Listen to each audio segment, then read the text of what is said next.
Boom, boom. All right, let me get rid of this. Hey, everyone. Here we are. We're here. Whoa, I'm zoomed in. We're zoomed in. There we go. Welcome. Welcome back to Silicon Scoop. With me, as always, is John Irwin, my co-host. How you doing today, John? I'm good. How are you, Craig? I'm doing wonderful now that we've got on the same page. Oh yeah, there's technology. So many. There's always something, right, with technology. Well, I think it's probably has more to do. The problem probably exists somewhere between the chair and the keyboard. Yeah, we'll blame it on technology. It's easier. It's easier, but it's not the truth. All right, let's just jump into this first one. Yeah. Does Gemini AI really want humans eliminated? And are we, on the verge of Skynet here?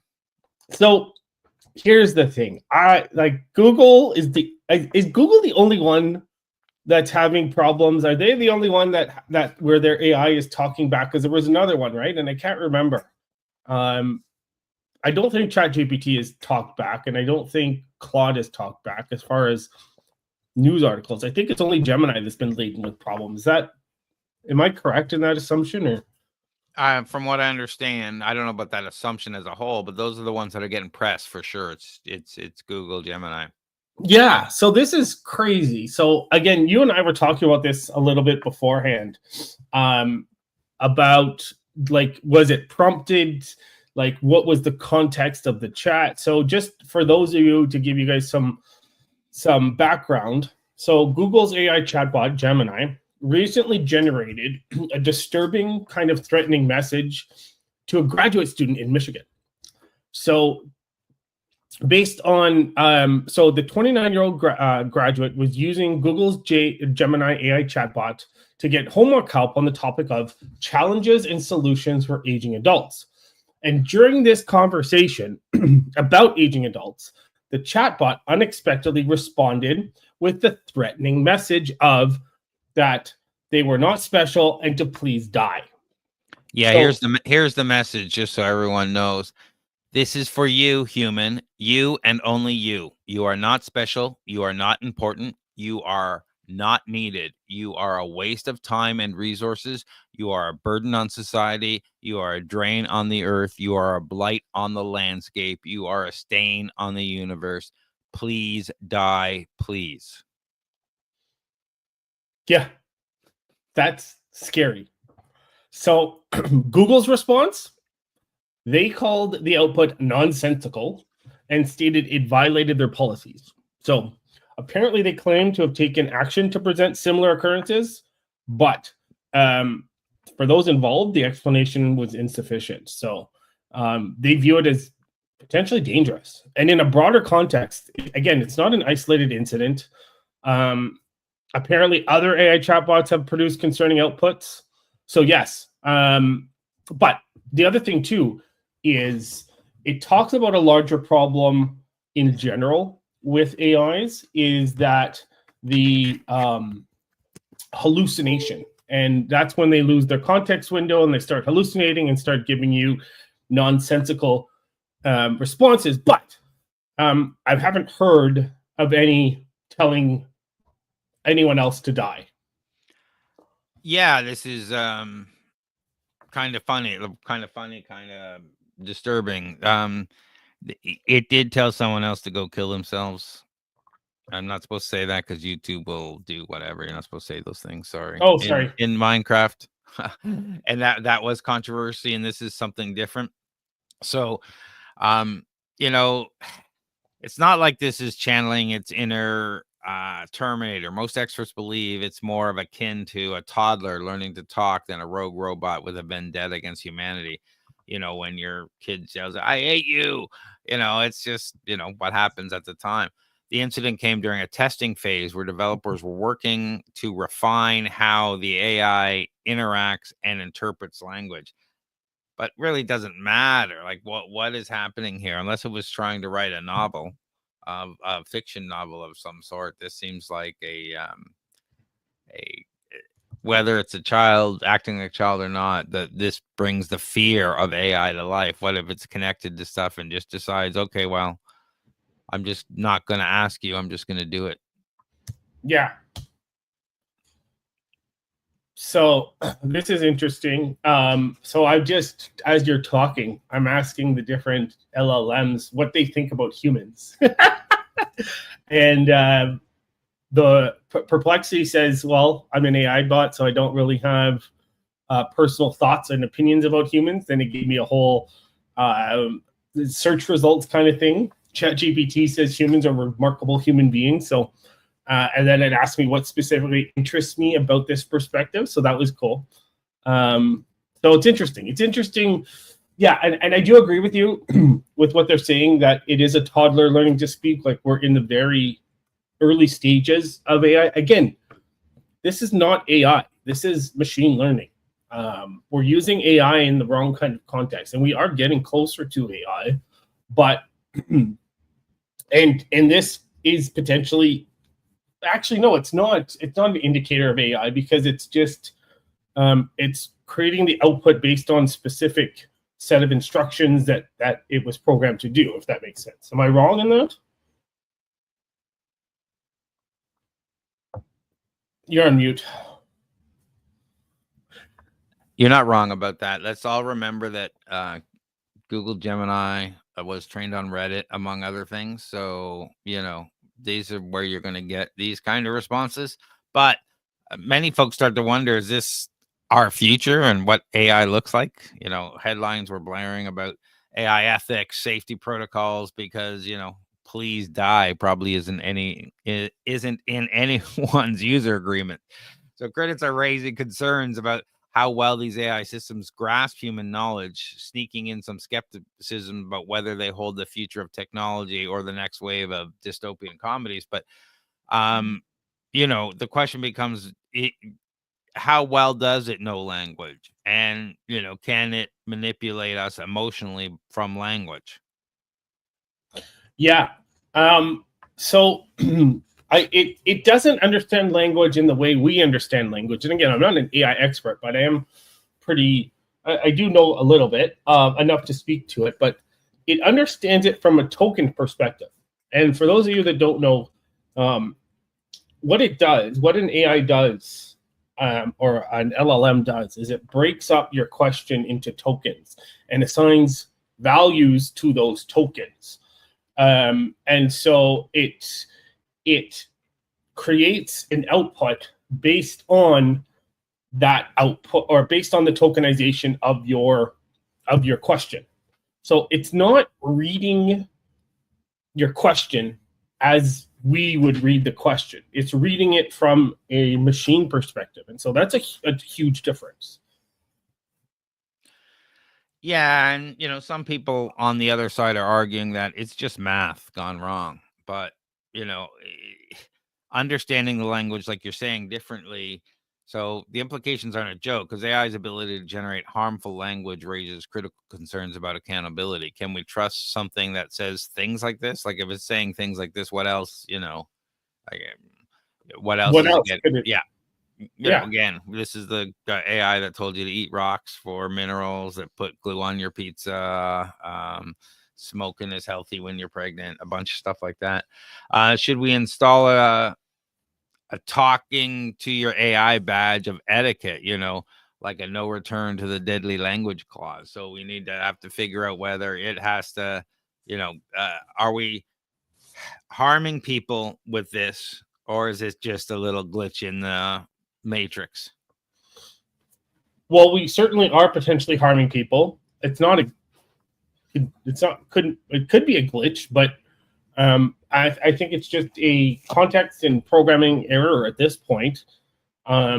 Because again, it's not artificial intelligence, it's machine learning, which there's a huge difference. Machine learning is, there's a set of, it's programmed to do certain things, whereas artificial intelligence would learn and understand. Whereas this is just, it understands from its perspective, if that makes sense, right? It makes a lot of sense, and people are calling for whether we should put a break on and rethink how we train our models.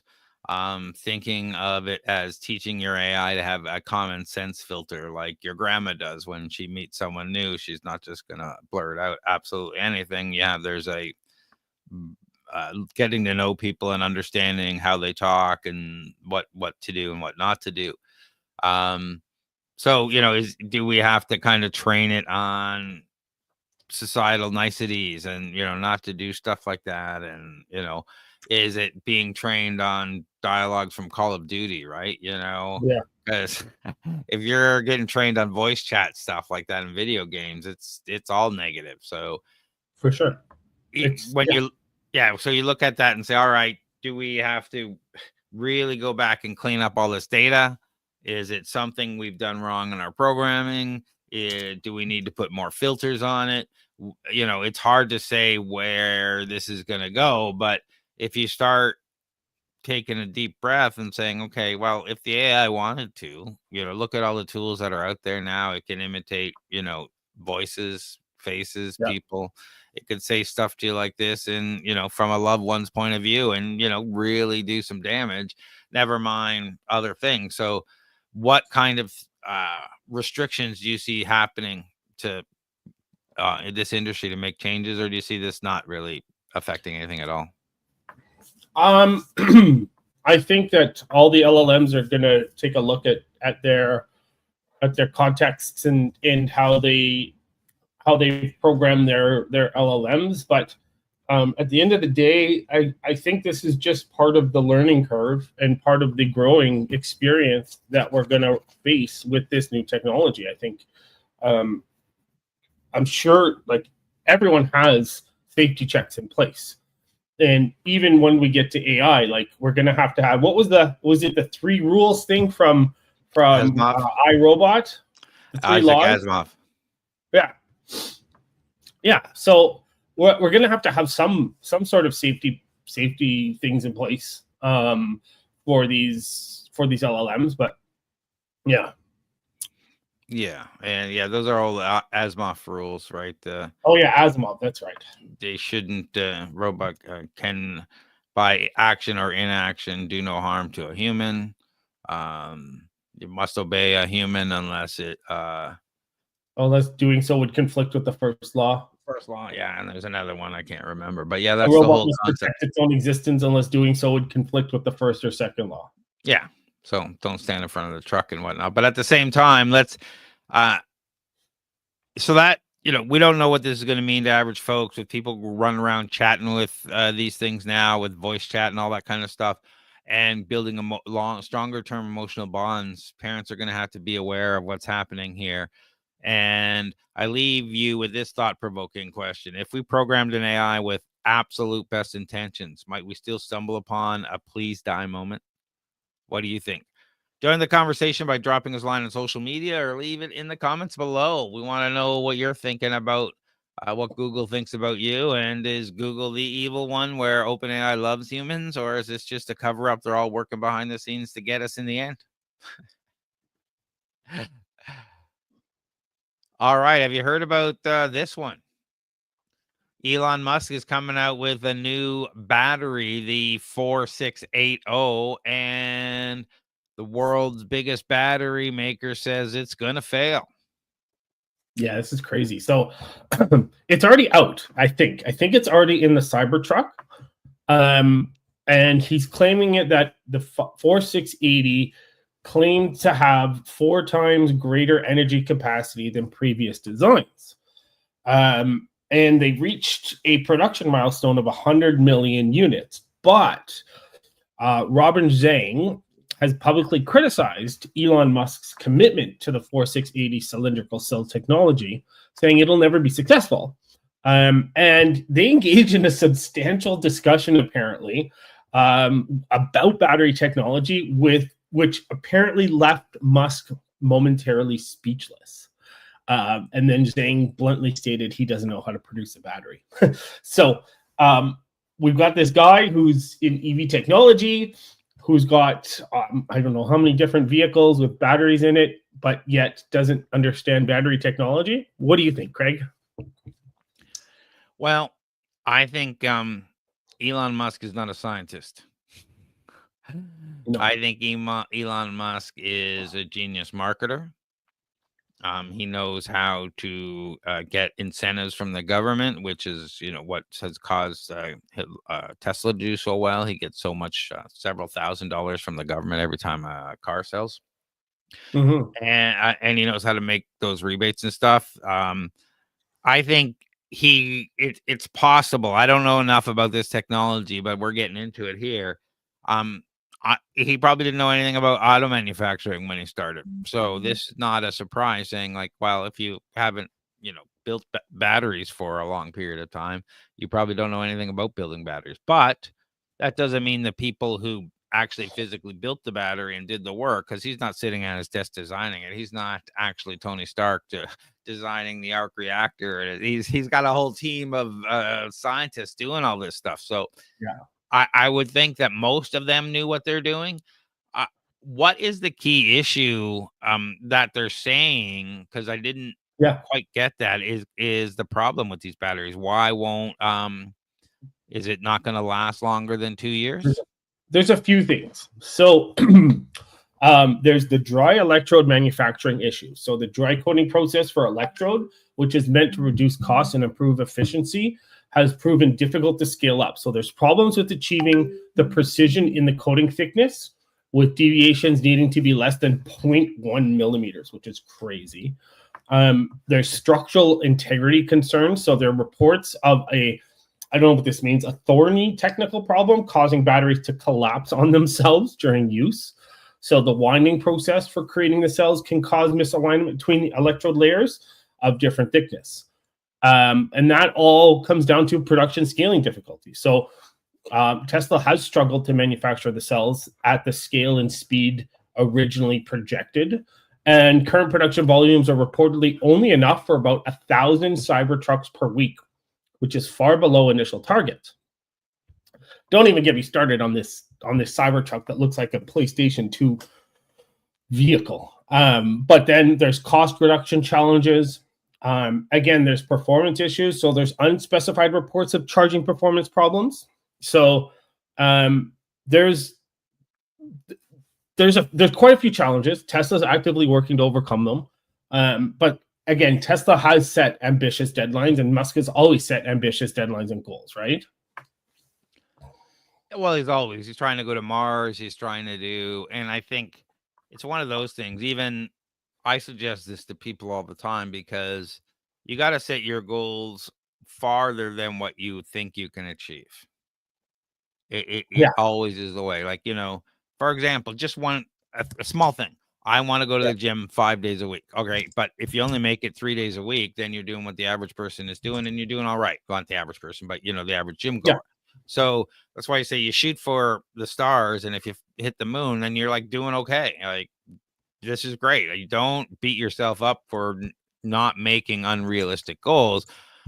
Just look up, because you made those unrealistic goals and you went for it, how much farther along you are as a result. And Elon Musk is a big believer in all that. Just look at all the crazy stuff he's done. So I take it back a little bit. Elon Musk gigafactories have been creating those batteries for a long time, for the in-home batteries and that kind of stuff for their is it I don't know what they call it, the wall of battery, for your home, where it's can store from solar power wall. The power, is it called the power wall? I think it could be. I keep thinking Tesla wall, but it's not that. So it's just a question of, are they this new form factor that fits in the car? Before, they were all separate little AAA, double A style batteries. Now they're creating these new cells. It's going to be a challenge anytime there's new things. How many times with SpaceX has the rocket not quite, it's blown up or not landed? Didn't even this last one, they dumped it in the water because it didn't quite work properly. Okay, yeah, I don't know. So I was trying to find a picture of what the 4680 looks like internally. I think it might still be around cell AA battery. Yeah, I'm not sure. The pictures we have in the articles are, Here, I found it. I'll send it to you. But yeah, it's which of the silicon startups are going to be the next 10 billion? Oh, sorry. that's a good So question. yeah, so I for me, I'm struggling to understand how this is the technology that we're using. If you scroll down, you'll see that it's broken down. But why are we using AA cell technology? Why are we why are we still at this point? Why are we not further along? Scroll down a little bit further, it'll show you. Oh, I'm not sure what you say the breakdown. What there's Keep so going, many keep going, pictures keep there. going, keep going. There. Nope. Okay. Got it. So it's still the components within the battery. It's still cylindrical. Yeah. So Yeah, that's I'm surprised. I don't know. Guess because my guess is because the factories and all the molds and everything are designed to build back batteries at this level. yeah. At some point they'll change the form factor, but I also think that it's easy to mass produce that, and if a handful die, then the whole thing keeps going, so it's not a big deal. If you make bigger batteries and they start dying, you're going to have problems. So I don't know how they put it all together and make the wall of things, because they look like there's these huge batteries when it's just a bunch of little ones. So Yeah. it's interesting to see that I whether the battery manufacturers will be right or Tesla will be right. A lot of people are naysayers. When people get in the industry, I thought the Apple iPhone wasn't going to do well because, okay, breaking into the phone business is not easy. But lo and behold, here we are, right? And Yeah. so it's easy to on the outside looking in and say, "Oh, we know you don't know how to make batteries. We know how to make batteries. You're doing it wrong." Well, when sometimes you're breaking the mold, maybe he is doing it wrong just to make a better battery long term. These are the SpaceX. They have teams and teams of people building those mobile nuclear solutions, and they're iterating, right? They Yeah. build them so fast that it's version after version after version to make them better, lighter, smaller. Yeah, maybe this one isn't great, but maybe the next version will be. And so I don't know. I honestly don't know, and we won't know until it's been out for a lot longer. Yeah. And I think the next iteration is going to be moving to a solid state battery, right? That's the idea. We hear We hear it. We've talked about it. The military is using graphene batteries now, so will be interesting to see where that goes. We'll be seeing. I love where this is going because we need new battery technology, and we're talking about it all the time. But curious to see where this goes. The other thing I just wanted to point out for a correction for you, it looks more like the Warthog from Halo. So I would say it's more of an Xbox looking Okay. car versus a PlayStation Yeah. car. Anyway, Okay. so here's a question for the listeners. Will the 4680 battery cell be a breakthrough that finally puts Tesla on the fast track to domination, or will it be a costly detour? We want to hear your thoughts. Share your predictions and insights. Do you bet against Elon Musk or not? And again, with him being distracted, being involved in politics and having different things, he might not have time to focus on these things. So, whether you're team Tesla or rooting for the underdogs, join the conversation and let us know what you think. Yeah. One last thing about Elon. I don't know if you know this, but he's losing a lot of users on X, and they're going to Blue Sky. So apparently, there's a huge problem with that too. People leaving X and going to Blue Sky. Yeah, but this just reminds me of everybody leaving to go to Threads, and Yeah. Is it True. the media left and came back, and the media is leaving again, and they'll come back.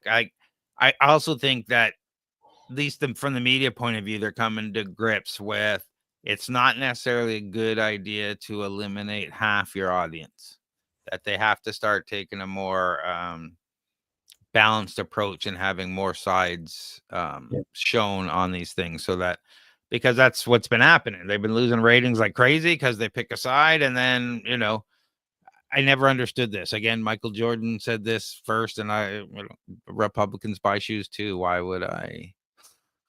Yeah. You know, so hopefully people are starting to maybe take their politics back in a little bit, because politics and business don't usually play well together, and it's a better idea to keep some of that stuff to yourself. For sure. Yeah. When you try to run a business. All right. So Amazon is dumping NVIDIA for AMD, trying to say that and loosen NVIDIA's power hold and moving forward with AMD chips to power their AI. Do you think this move is going to pay off? Yeah. So, sorry, hold on 1 second. So I think we've got it wrong. I think Amazon is going at creating their own chip, and OpenAI is going after AMD. Everything according to my stuff is that Right, OpenAI is planning to release their new chip in 2026. And they're switching to that, but they're dropping Intel, and because they were using Intel chips. AMD is dropping NVIDIA. Amazon's dropping NVIDIA in favor of AMD. And they're talking potentially about using their own chips down the road, but we don't know. We were talking about that. I think they're all talking about using their own chips down the road. Yeah. You know, and this goes back to our discussion where the only companies making money in AI are the hardware companies, because all the software companies have to spend. And they're realizing now that their biggest dollar amount is buying these chips to power their data center, and they need to start making them themselves. Yeah. So the Ars Technica article on Amazon was what I was looking at was the Terrarium. How do you pronounce the Terranium 2 chipset, which is Anthropic is using right now. Yeah, and that's the article I have pulled up here now. It was just one of the two. So Amazon's poised to roll out their newest artificial intelligence chips as a big tech group seeks returns on a multi-billion-dollar semiconductor investment, and to reduce its reliance on market leader NVIDIA. Everybody seems to think that NVIDIA is too big for its breaches, and we need to stop relying on them as a whole. Yeah. And so they're starting to change that. So Amazon's working on their new chips. Trainium is already being tested by Anthropic. The OpenAI competitor has secured $4 billion in backing from Amazon, as well as Databricks, Deutsche Telekom, and Japan's Ricoh and Stockmark. Yeah. So this is cool. So it's going to be available in the Amazon EC2 TM2 instances, which contain 16 Trainium 2 chips per instance.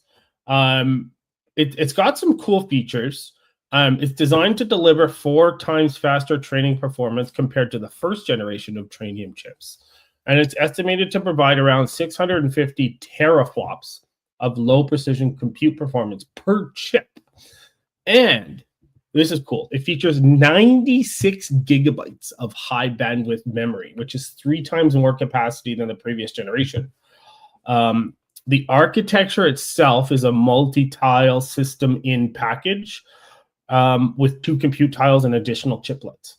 So this is really cool.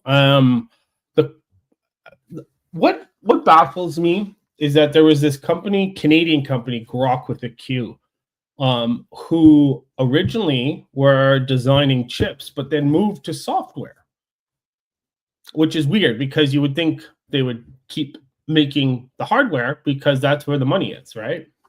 Software's cheap. Hardware is expensive. Yeah, but they had already designed a chip. Yeah, it's billions of dollars. You know, look at everyone pulling out of different hardware stuff because they spent so much. So, Dave Brown, the vice president of compute and networking at AWS, says we want to be the absolute best place to run NVIDIA, but at the same time, we think it's healthy to have an alternative.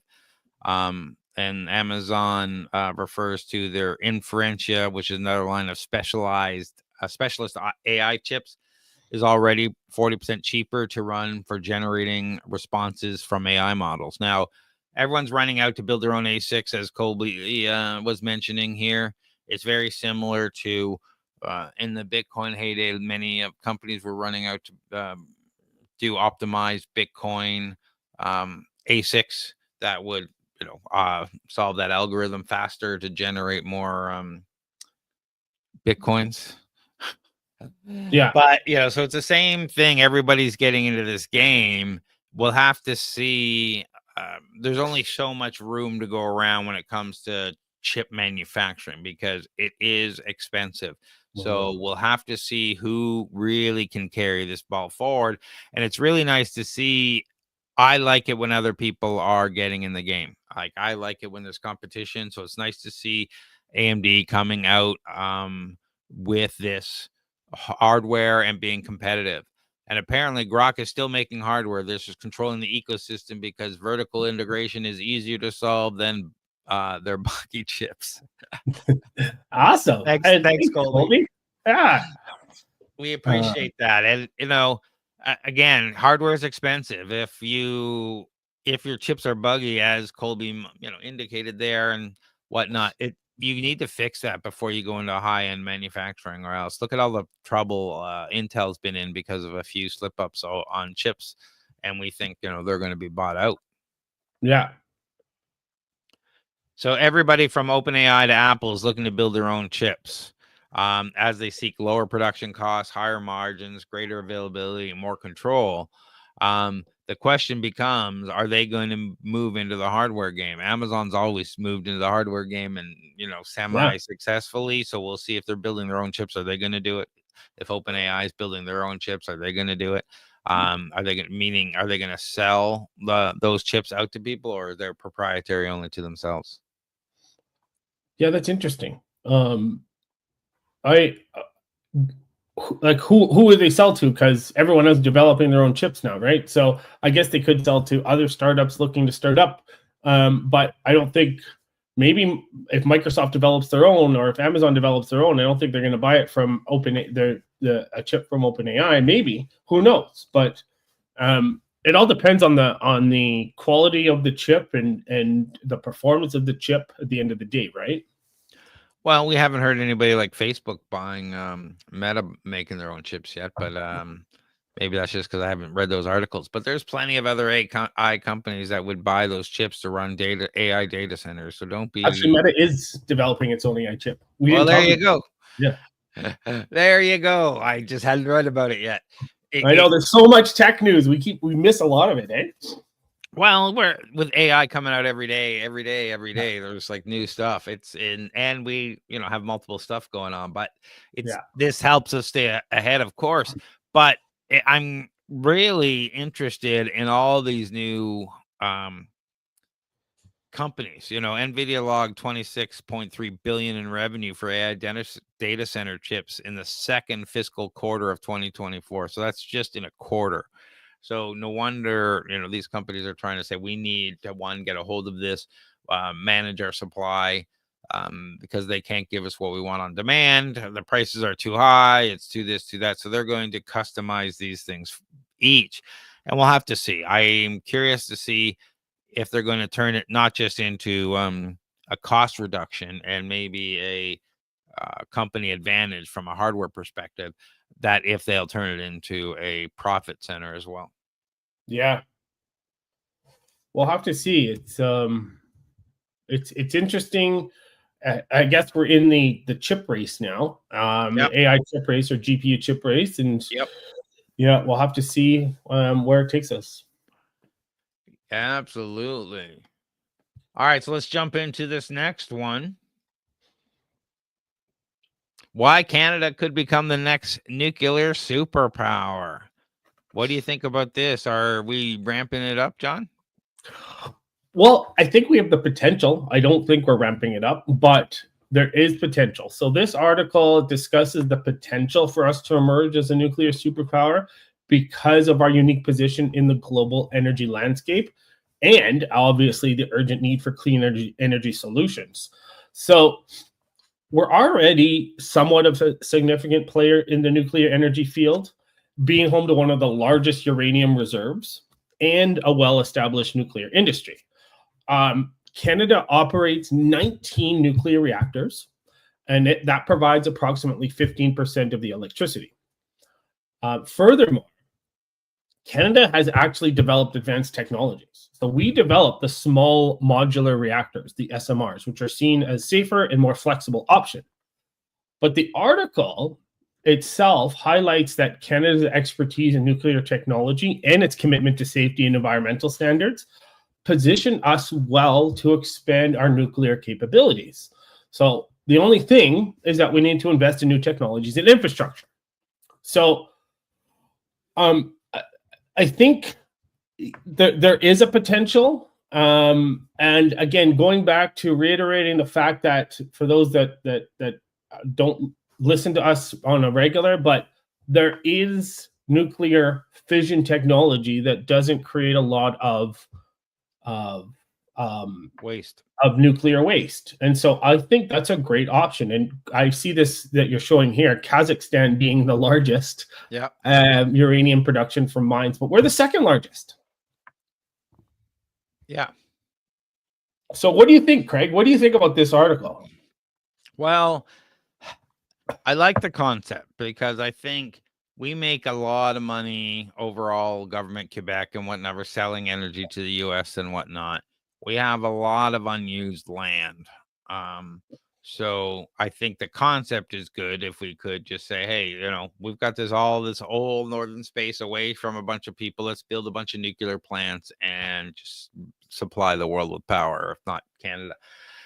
But we don't have the vision. We don't have the money. We don't have what it takes in Canada to actually do this. I'm sorry to poo-poo this, but you know, these talk about billions of dollars in 20, 25 years to build all these things out. And, you know, the government's just not gonna, it'll change and someone else will change their mind and people will pull the plug. It's too risky. I don't think it'll happen.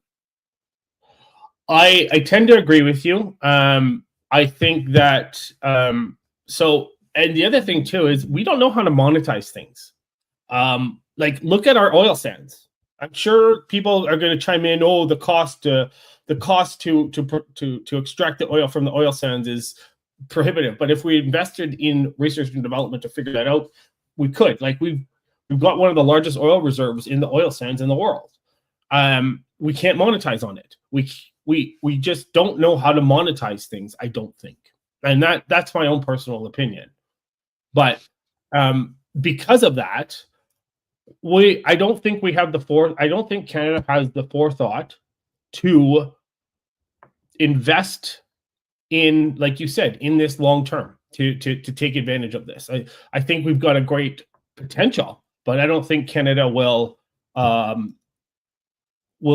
step up, if that makes sense. Yeah, I mean, yeah, 100% agree, and that's, you know, where I was going. And you mentioned the 19 nuclear reactors currently operating in Canada. I think that surprises a lot of people, and that they create about 15% of our nation's electricity. So this is, I would like to see that as a much higher level. And we used to be a world leader with our in 1960s, the CANDU reactor was the pride of the world, and we were building that all over the world for people. Yeah.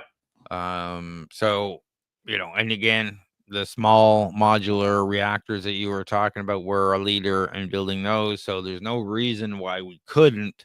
We just need the money and vision to do it. We do. Yeah. We need the long-term vision to do it. And I don't think the current leaders see that. I don't think the leaders who are running in the next election see that. Sorry. I think they're focused on other things. But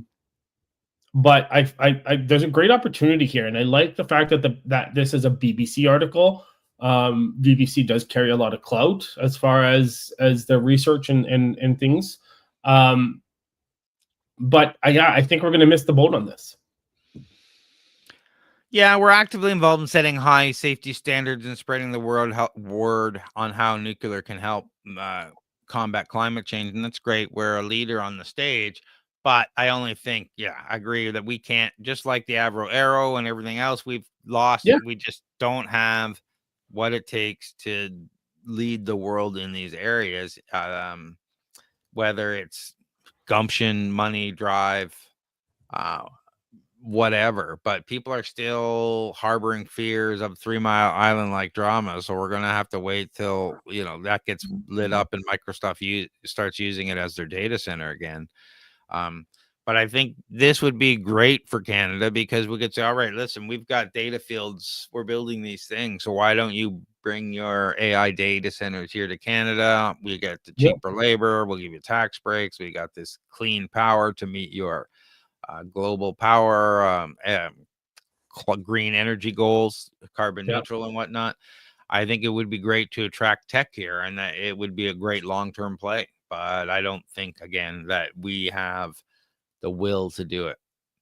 No, and the thing is we cower. We cower to these other countries, like you said, the Avro Arrow. It was a phenomenal. For those that don't know, it was this amazing fighter plane that was developed in Mississauga or Malton, I think, and it was way ahead of its time.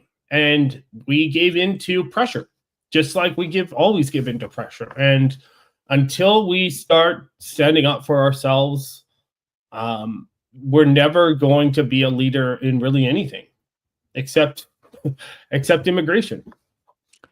Yeah, and as we look forward, it seems Canada's on the verge of something monumental, but with ongoing advancements and commitment to sustainability, we might just witness the maple leaf replace the eagle on the global nuclear podium. But as we delve deeper into the seismic shift with energy, we want to know, do you think Canada can truly become a nuclear power, or will the ghosts of past nuclear mishaps or our lack of ambition thwart us? Get in touch with us, social media, leave a comment below, like and subscribe. Let us know what you think. So this next one, DeepMind. Now we talked about this a while ago, around Meta's tool that found all these new proteins, Yeah, and it was great. But now they've open sourced it, so now the scientists can actually get their hands on the data and use the tool. What do you think about this? yeah. So Google's parent company, DeepMind, which is a subsidiary of Alphabet. So they released AlphaFold 3, which represents an advancement in the field of structural biology. So it can now not only predict the structure of individual proteins, but also how proteins interact with other molecules, including DNA, RNA, and small molecules like drugs. So this is really cool because the broader the broader application of this is that you can now model a wider range of biological molecules. So now it makes it a more versatile tool for researchers across multiple different scientific disciplines.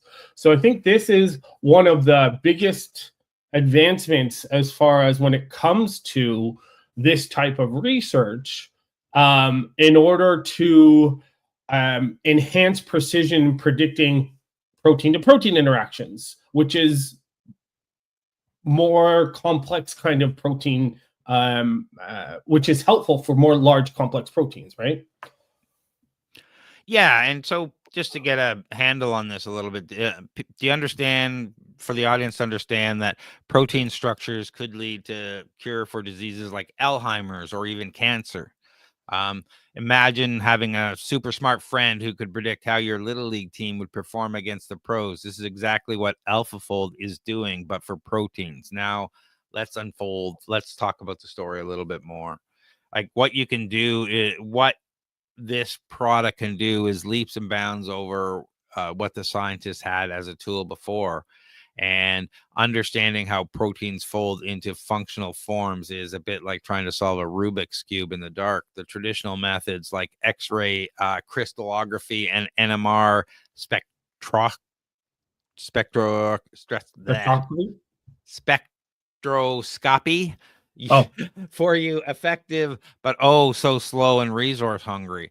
This came along and it looks at the existing protein data of over 170,000 structures and tells scientists, here's what you're working with. It's like having a cheat sheet for an exam that used to take yeah. years to study for. It's like leaps and bounds ahead. Yeah. This is cool because what it does is it kind of levels the playing field.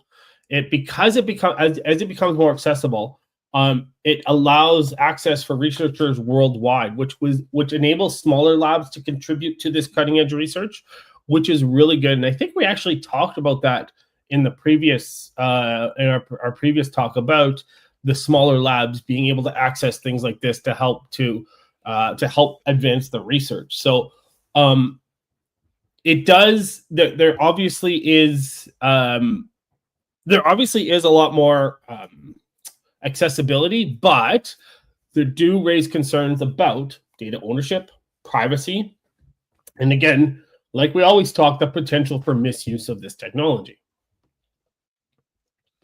Yeah, the implications are huge. We're talking about speeding up drug discovery processes, enhancing knowledge about diseases, and even redesigning proteins.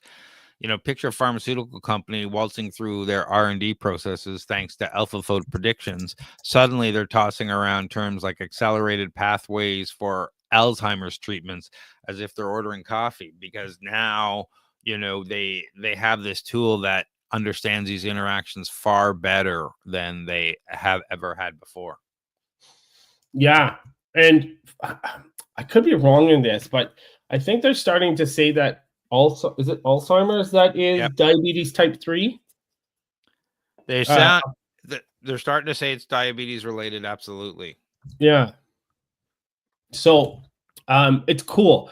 I like this because this is, if you think about it this way, what they could do is what would take years to potentially solve, it could take weeks to potentially solve, right? And so the other thing too, and I think we covered this, where Canada had come up with a research, or maybe a university in Canada had come up with, I think, how many different new proteins or new interactions or something like that. I can't remember. Jesus, that was a while ago. It was a while ago, but it was a lot. Like it Yeah. did what it would take years to do in hours, and that's how forward leaping we are. And as we look to the future, the wonders of machine learning continue to unfold, promising a world where biological research is faster, smarter, and even more insightful. With AlphaFold leading the way, the chemistry world's just begun to mix. So here's the question for you, our listeners. How do you see these advances in AI like AlphaFold shaping the future of healthcare and medicine? And is this just the beginning of the revolution in scientific discovery? Jump on our social media channels and leave a comment in the comments below. We'd love to hear your thoughts. Yeah, thanks for the interaction, Colby. You've been great so far. All right. I think we'll leave it at that, and then I'll ask you, what do you got going on, John? Yeah, so next week I'm excited. There's I'm going to Tech the Halls, which is an interesting MNP event. That's going to be fun on Thursday, and also at the Toronto Business Development Center, they're hosting a Venture Day on the same day on Thursday. So that's what I have going on, which is exciting. So I get two birds with one stone in one day, which is great because I haven't been to Toronto in a while. So how about you, Craig? Well, this will be coming out early December 5th and on, depending on on what you're listening to. So most of the stuff will be passed, but we probably still have some of our hangover from our Black Friday deals coming out. So check out Toronto Start's website for that, where you'll get deals on upcoming courses, on our coaching programs and mentoring and several other things. So There's some deals going on there. If you're looking to start a business or grow your business, now is the best time to jump in on those things. And we're looking at some new venues in the new year for Startup Investor Drinks. And, I'm always doing interviews, talking to new startups as we start to wind down the year. Yeah, this is great. And you help people with non-dilutive funding. Where should they go? Yeah, come find me on LinkedIn, John Irwin. I don't know when this comes out, but I'm sure it'll still be open. Canada Summer Jobs is open. So for those looking to hire interns for the summer, apply now. You get 50% of their minimum wage rate covered. So come find me. It's an easy one to do. You can do it on your own. But if you need some help with your business, coaching, your startup, Craig, are you working on something, or how do you help people? Well, we do mentoring programs. We do coaching. I have different coaching packages. You can go to startupcoach.ca and book a 15-minute discovery call and see if that's something that you're interested. We also are launching our course in mid-January for launching your business in a weekend. If you've been struggling and not taking it forward, you're not sure about your idea, you're not sure about a lot of things, we're going to take you from that not sure place to selling stuff at the end of the weekend and ready to do it. It's amazing what we're going to be doing. Check out startupcoach.ca for some of that. Again, we have coaching programs, we have mentoring programs, we have online educational stuff. And if you just need some help, send me an email, craig@torontostarts.com, and I'll point you in the right direction. Or look me up on LinkedIn as well. And thanks, everyone, for listening. Thanks, everyone.